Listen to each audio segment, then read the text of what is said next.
Bismillahirrahmanirrahim.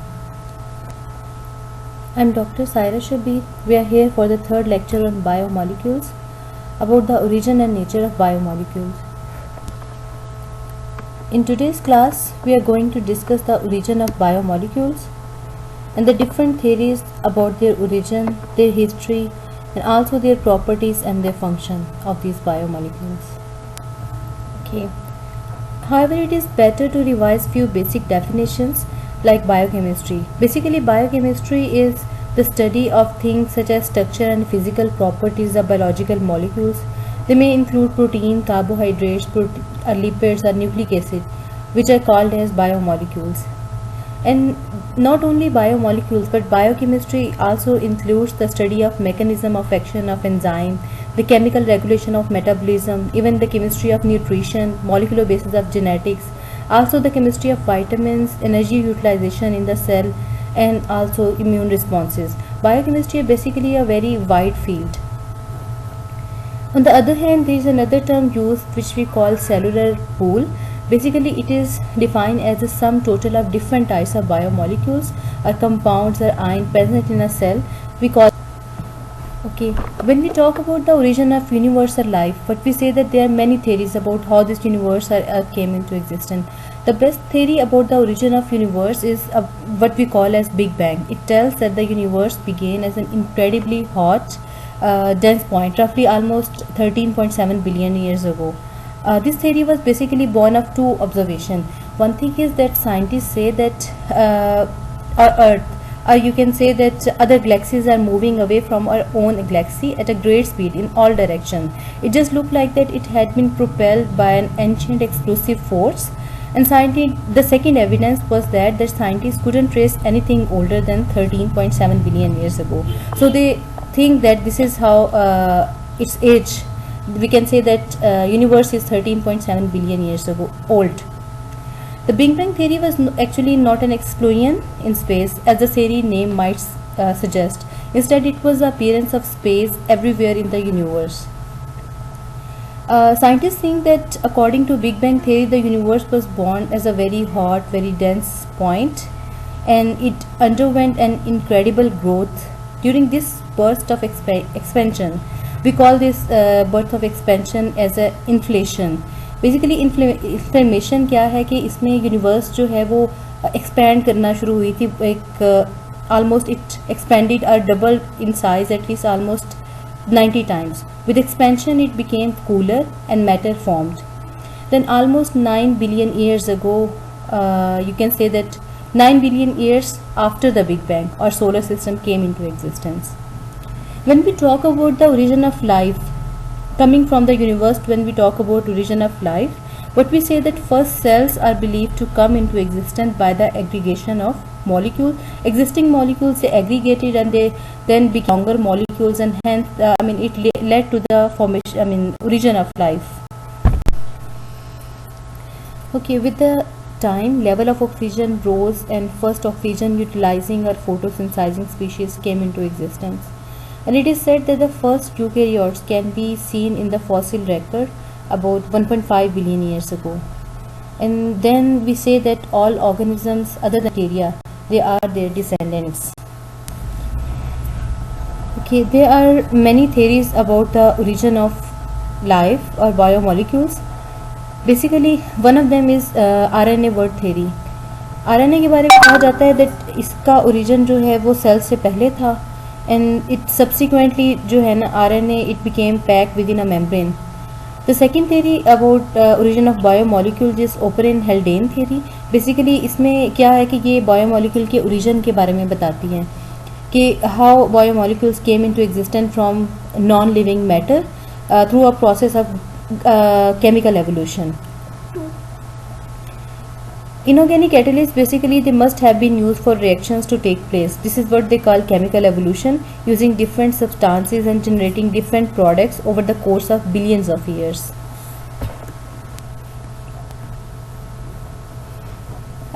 Again, about the theory of mica sheets, it proposes that the narrow confined spaces between the thin layer of mica. Mica is basically an inorganic material. It is found in the earth crust. So it proposes that narrow confined spaces within the thin layers of mica could have provided exactly the right conditions for the rise of first biomolecule. It effectively creates cells without membranes.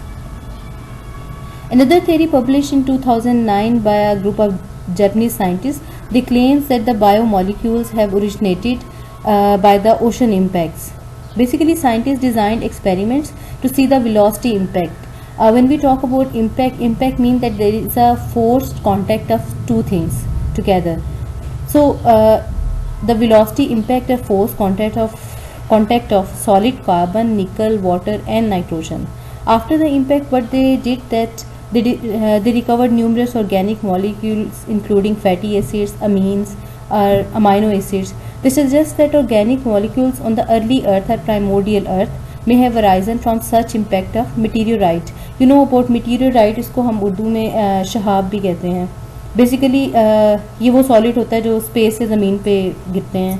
There impact with ocean, I mean meteorite जो है उसका impact या forced velocity contact जो है वो ocean के साथ होगा. And then we say that this ocean impact it results in the origin of biomolecule. Okay. Then we say that coming to the history of biomolecules, Lavoisier, he is also known as the father of modern chemistry. He related oxidation reaction to respiratory process. Another scientist, Liebig, basically he helped organic chemistry to settle in our current society. We all know about Louis Pasteur. He worked on enzymes starting from the effect of bacteria in combination with some substances which he called ferments that time. Later these ferments were named as enzymes. Similarly, proteins were not discovered until 1926 when urease was first isolated as an enzyme, and later it was discovered that other such substances are enzymes. They are all made up of basic building block, amino acids, and we name them as proteins. Basically, there are some diseases that arise because of limited diets, like scurvy or pellagra. In 1935, vitamin B12 was found to be essential in their management. So that's how vitamins were discovered that time. In 1929, the substance adenosine triphosphate that we call as ATP, it was isolated from muscle proteins. The production of ATP was found associated with the respiratory or oxidative process in the cell. And in 1940, ATP was recognized by the scientists as common form of energy exchange in the cells. In 1869, a substance was isolated from the nuclei of pus cells that we know as, in these days as DNA or deoxyribonucleic acid. And in 1944, it was regarded as a genetic material, and then later its double helix structure was proposed by Watson and Crick. And now we know about the function, that how DNA functions. Okay. Now we are going to discuss how different classes of compounds were reduced to be synthesized in prebiotic times. I mean, when we say that these biomolecules were not there on Earth, and how with time they evolved to be there. The first successful, basically we shall start with the amino acids. So when we talk about amino acid, the first successful prebiotic amino acid synthesis, it was carried out with an electric discharge and a strongly reducing model atmosphere of methane, ammonia, water and hydrogen gas. Actually, we have already discussed this experiment as Miller-Urey experiment. The result of this experiment was a large yield of racemic amino acid together with hydroxy acids, short aliphatic acids and urea.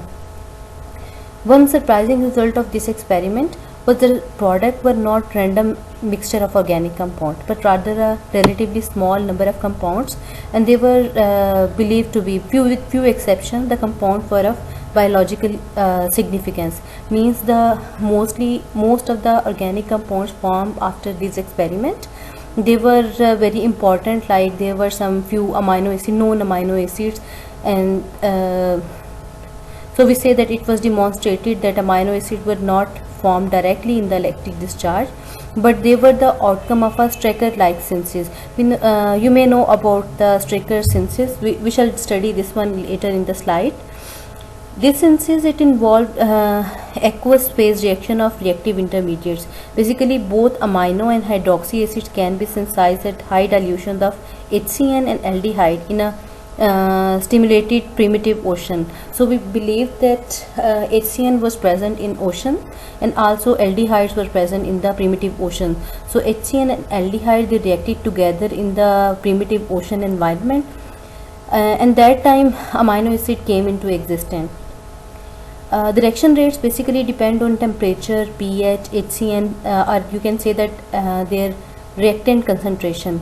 But basically they are rapid on geological time scale. Normally when we talk about evolution, then this is very you can say that this is very sluggish, or this is very slow phenomena.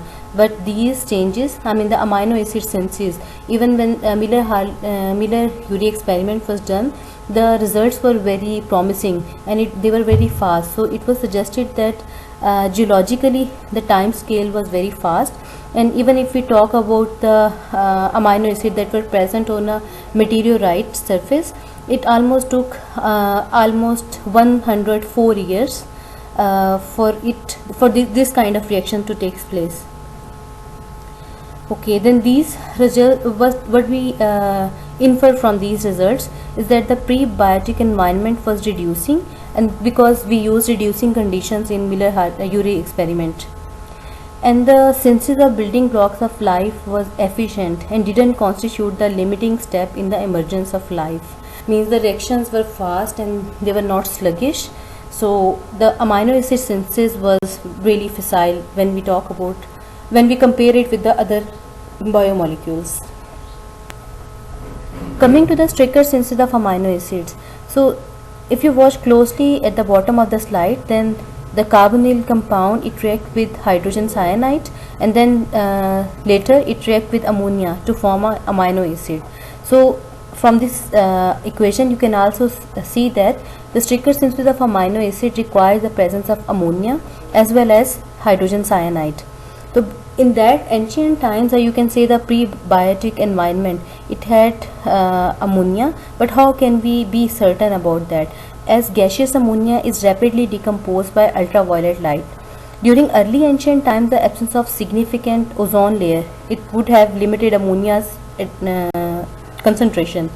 However, since ammonia is very soluble in water, we may deduce that if the primitive oceans had a pH around 8, then dissolved ammonium could have been in equilibrium with dissolved ammonia, and then we can say that ammonia was available, and then the Strecker synthesis could be the probable explanation how amino acids came into existence in the prebiotic times.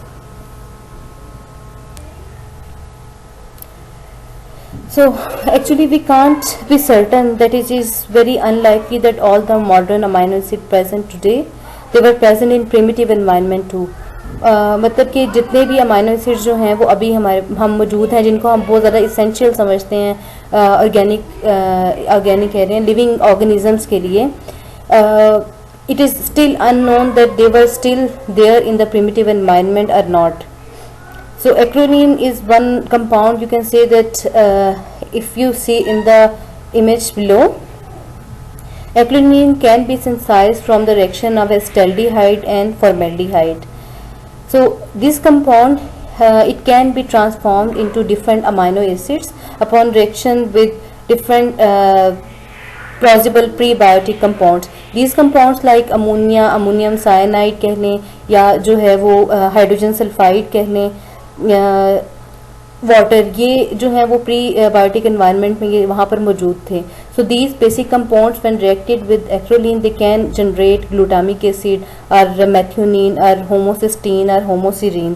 So these amino acids were believed to exist in the prebiotic environment through these pathways. Talking about the source of carbon for these biological molecules, or we can say amino acid, here we are talking about amino acid synthesis. So we can say that when we compare ammonia and carbon monoxide and carbon dioxide as a carbon source. We say that carbon monoxide dominated environment. It was not estimated to be very predominant in that environment. Spark discharge experiments like Miller Urey experiments जिनकी हमने पहले भी बात की है, उसमें हमने ammonia, carbon monoxide और कार्बन डाइऑक्साइड को यूज़ किया था as a source of carbon. But about these experiments too we also have use hydrogen with them, so we obtained methane and also some amino acids as a outcome, or या कहने के as a product. In these experiments, carbon monoxide and carbon dioxide are almost as good as if we use hydrogen gas too. However, if we reduce the amount of hydrogen, then carbon monoxide can't be used as a sole carbon source. Recent results basically they suggest that amino acid yields from neutral environment they could be better than previous thought. For example, it was found that buffering the solution pH near neutral or addition of oxidation inhibitors, it can increase amino acid yield from carbon dioxide, nitrogen and water electric discharge reactions by several hundred folds. मतलब इन्होंने ये कहा है कि अगर हम जो है वो न्यूट्रल एनवायरनमेंट जो है वो बेहतर है, अगर हम जो है वो पीएच को जो है वो न्यूट्रल रेंज में रखें या हम बफरिंग यूज़ करें न्यूट्रल पीएच रेंज में, then the experiment result with the same carbon monoxide, carbon dioxide और मीथेन सोर्स से जो हमारे पास अमाइनो एसिड बन रहे हैं, तो उसमें हमारे पास यील्ड जो हैं वो ज़्यादा हो जाती हैं अमाइनो एसिड्स की. Okay, then the amino acid diversity produced in methane experiments, basically these are similar to those reported by Miller with carbon monoxide and carbon dioxide. However, glycerine, or you can say such type of amino acids, they were dominant amino acid with little other amino acids like alanine as a side product. Coming to the prebiotic synthesis of nucleic acid components. Basically, in all known living organisms, genetic information is stored in DNA, which is composed of repeating units of deoxyribonucleotides, which in turn is transcribed from linear polymers of RNA, which are composed of repeating polymers of ribonucleotides. मतलब कहने का ये है कि अगर आप RNA से start करें तो RNA के जो स्ट्रैंड हैं वो इन्फॉर्मेशन जो है वो ट्रांसक्राइब कर दी जाती है DNA में बेसिकली, और DNA का रिपीटिंग यूनिट डीऑक्सीराइबोन्यूक्लियोटाइड है, जबकि RNA का हम कहते हैं कि राइबो न्यूक्लियोटाइड जो है वो उसका रिपीटिंग यूनिट है. The difference between these is the use of deoxyribose in DNA and ribose in RNA. यही मैं आपको भी बता रही थी. इन यूरासिल जो है वो नाइट्रोजनस बेस है जो RNA में यूज़ होती है, and thymine in DNA. Proposals for the existence of an RNA world के बारे में हमने जो है वो पहले भी थेरीज में बात की थी. That a period during early biological evolution when biological system used RNA both as a catalyst और as an informational macromolecule. We suggest that ribose may have been among the oldest carbohydrates to be employed by living beings. Although it is now noted that RNA was formed directly from the primordial soup, और कहने कि वहाँ पे primordial environment में जो components मौजूद थे उनसे RNA जो है वो बनाया गया था, इसके बारे में अब जो है वो साइंटिस्ट बड़े डाउटफुल हो गए हैं. एक्सपेरिमेंटल जो है वो एविडेंसेस जो हैं वो फिर भी थोड़ा सा जो है वो हमें कहते हैं कि पहले जो बना था, we can talk about the formation of purines और pyrimidines and sugars. Purines, pyrimidine या शुगर्स की बात करते हैं. About the prebiotic synthesis of purines. Basically, the first evidence that the components of nucleic acid may have been synthesized abiotically, it was provided by a scientist named Oro in 1960, and that scientist reported that the abiotic formation of adenine, which may be considered as a pentamer of hydrogen cyanide, it forms from ammonium cyanide. The mechanism of synthesis is basically have been studied in some detail. Initial step यहाँ पर दिखाया है, उसमें क्या है कि hydrogen cyanide react with another cyanide. It goes to a dimer and then dimer react with another cyanide and then trimer is obtained, and this trimer is then turns into HCN tetramer, and this tetramer is basically we call it diamine malonitrile. इसको abbreviate किया जाता है DAMN से. So this intermediate tetramer is basically the main precursor of purine bases. Okay. There were two other scientists named Ferris and Orgel. What they did, that they used this hydrogen cyanide tetramer, and they used this tetramer by the photochemical reactions in two steps. After these two photochemical rearrangements of diaminomalonitrile, what they obtained was a compound named aminoimidazole carbonitrile, whose abbreviation I used as AICN here. This AICN compound is basically very important. It can generate other purines including guanine, hypoxanthine, xanthine, and diaminopurine could have been produced in the primitive environment by variation of the synthesis from AICN. Basically क्या है कि nucleic acid component के synthesis जो scientist ने estimate किया है या reduce किया है, इसको 3 स्टेप्स में कहा है उन्होंने. पहले स्टेप में हमने पहले बताया था कि उसमें क्या था कि HCN जो है उसका डाइमर, ट्राइमर और देन जो है वो टेट्रामर बना. टेट्रामर से आगे जो है वो 2 फोटोकेमिकल रीअरेंजमेंट्स के बाद आपके पास जो है वो IICN आया. अब ये IICN is the central compound, और कहने की की कंपाउंड है. From this key compound we can synthesise other purines. इनमें एडेनिन भी आता है. Apart from adenine we can say that guanine, xanthine और दूसरे प्यूरिन्स जो हैं वो भी बनाई जा सकती हैं. को क्या अभी ये वही बात है जिसकी जो हम पिछली स्लाइड पे कह रहे थे, that in the prebiotic synthesis of nucleic acid components, that is purine here. तो प्यूरिन के केस में क्या था, लास्ट और थर्ड स्टेप जिसमें आप AICN से if you treat it with water you have 2 compounds. I mean the AICN are its hydrated form. So AICN when it is treated with HCN or C2N2 या जो है वो isocyanate के साथ इसको ट्रीट करें, तो ये these three possibilities when these are reactive with these compounds, तो आपके पास एक रेंज ऑफ प्यूरिन्स आती है जिसमें एडेनिन से लेके आपके पास गुआनिन या xanthine तक जो है ये सारी nitrogenous bases can be synthesised. Okay, and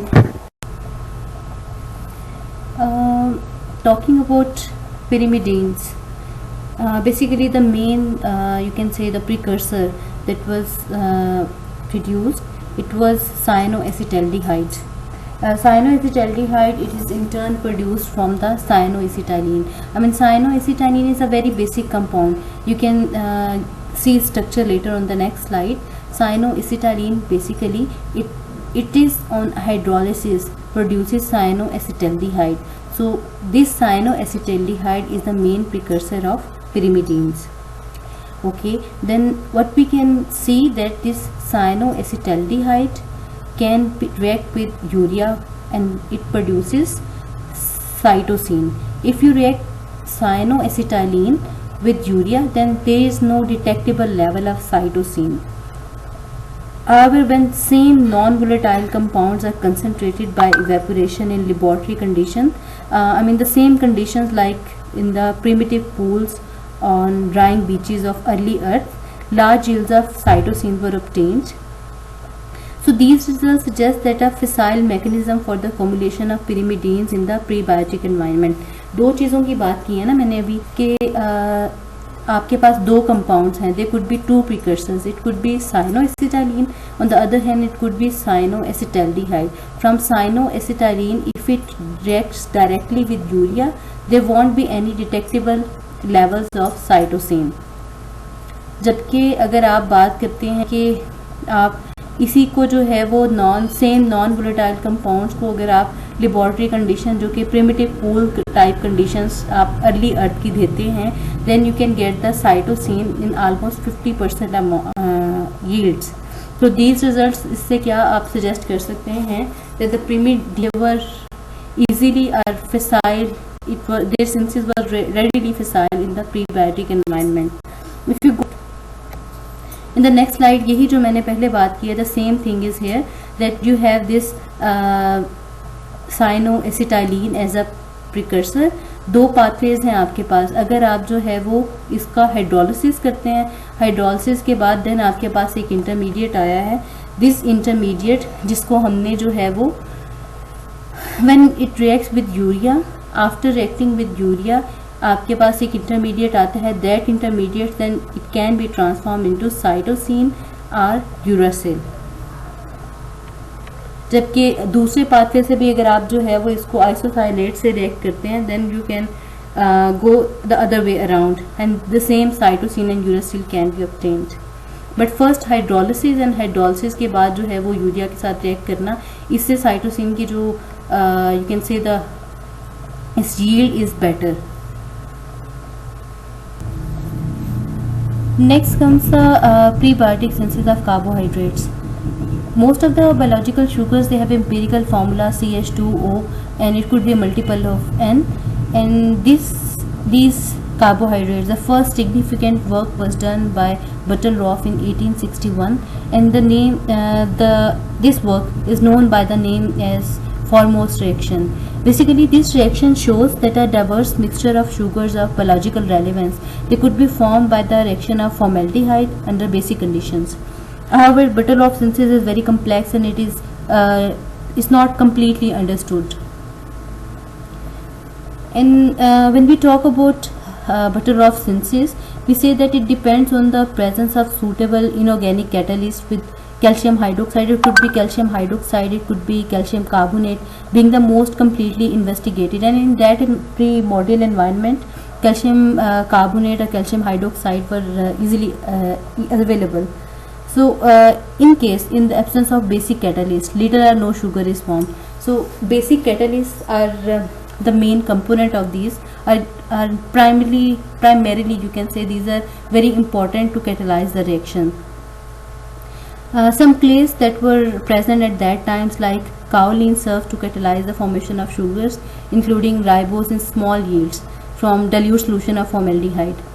So because this is the most significant work that was done on carbohydrates, so it has been extensively investigated with regards to catalysis, and several interesting phenomena have been observed. For instance, you can say reaction is catalyzed by glycolaldehyde, acetaldehyde and various other organic catalysts. When we talk about Butterworth synthesis, like we talk about Formose reaction, so although it was very extensively studied, but there were many obstacles that scientists faced to confirm that the synthesis followed the same pathway as suggested, because one big obstacle was that Butterworth synthesis gives only long or straight chain or branch sugars, and this is the only way. I mean, from one pathway almost 40 different sugars can be identified in one reaction mixture. So this is not easy. Another problem that we faced, that was the condition of synthesis are also very easy, in which sugars can be degraded. That is, they can easily degrade on short geological times. So we can say that this Butterworth synthesis, though it looks appealing, but it is not that practical. Like you can say that at neutral pH, the half-life of decomposition of ribose is 73 minutes at 100 degrees Celsius. Or you can say at 0 degrees Celsius, it is almost 44 years. The same is true for other sugars. So you can say that if we use Butterworth conditions, then it is possible that the sugar that are synthesized can already degrade. So we can say that it is, I mean, the concentration of formaldehyde appear to be biotically implausible, because it is not very easy for sugars to synthesize and stay stable in these conditions. So this model has not been very successful to advertise or advocate the prebiotic synthesis of carbohydrates. One more thing, that these sugars that are synthesized, they can be stabilized by many ways. One method is that the sugar can be attached to another nitrogenous base, like we do in the synthesis of like nucleosides. Purine or pyrimidine can attach to sugar, and this way sugar stability is enhanced. So it could be possible that when the sugar is formed, then it attaches itself to another biomolecule, and then its stability is increased. However, it was still suggested that ribonucleotides couldn't be the first component of prebiotic informational macromolecules. This is the foremost reaction I was talking in the last slide. However, you don't need to remember each and every step of this foremost reaction. I just want you to have a close look on how from acetaldehyde he's proposed that tetrosis, pentoses, heptoses and even hexoses can be synthesized. So other material, all the material you have to remember, but this slide is just for your you can say learning. You can just have a look on this foremost reaction, and then it can help you to understand it better. Coming to the prebiotic synthesis of lipid and membrane forming compounds. If we talk about lipids, then at ancient times some amphiphilic molecules, like they have some lipid like nature, so of sufficient chain length, they can combine together, or you can say they assemble together to form small micelles or vesicles of lipid molecules. Normally today, I mean these days, what we say that cell membranes are universally composed of phosphate esters of fatty acids that are known as glycerides. So fatty acids are biosynthesized today by multifunctional enzymes or enzyme complexes, but these enzymes are only available today, but in ancient times the enzymes were not available. So what happened at that time, that eukaryotic or bacterial cell membranes, they were composed of largely straight chain fatty acid acyl glycerols, I mean the simplest straight chain fatty acids, and there were some other kind of you can say microorganisms that we call archaea, and these are composed of terpenide glycerol ethers. Basically these are also very basic unicellular microorganisms. Either type, be it bacteria or the other type of unicellular microorganisms, so the both type of cell membranes, they have been primordial lipid component of primitive cell. Primordial के बारे में पहले भी हमारी बात हो चुकी है कि that is very basic और earliest known, उसको हम कह रहे हैं. So most prebiotics जो है ना synthesis, they fail to generate large amount of fatty acid with the exception of hydrothermal vent reactions. ने ये बात की है ना कि जो बेसिकली आप यूँ कहने के अर्थ क्रस्ट में कह लें या बहुत ज़्यादा हार्श कंडीशंस में, उस केस में स्मॉल मॉलिक्यूल्स में assemble together to form large amounts of fatty acid. Otherwise fatty acids were not easy to synthesize in those times. So Aahista Aahista जैसे जैसे टाइम गुजरता गया तो small fatty acids they try to combine together और assemble together to form the large straight chain fatty acids. Okay, coming to the nature of biomolecules. Biomolecules can be organic or inorganic in nature. When we talk about inorganic biomolecules, then there could be water, gases and minerals. Organic biomolecules, they are some large classes like carbohydrates, lipids, amino acid, protein, nucleic acid, vitamins. It could be enzymes. And biomolecules, if we categorize in a different way, we can categorize them according to the size of the molecules. They could be micromolecules and they could be macromolecules. Micromolecules, we can include the substances or compounds that are small size, they have low molecular weight, and they are found in acid soluble pool. And they include like amino acids, nucleotides, sugars are basic units of macromolecules. They are included in the micromolecules. And in macromolecules, there are four large classes of biomolecules. They are carbohydrates, lipids, proteins and nucleic acid.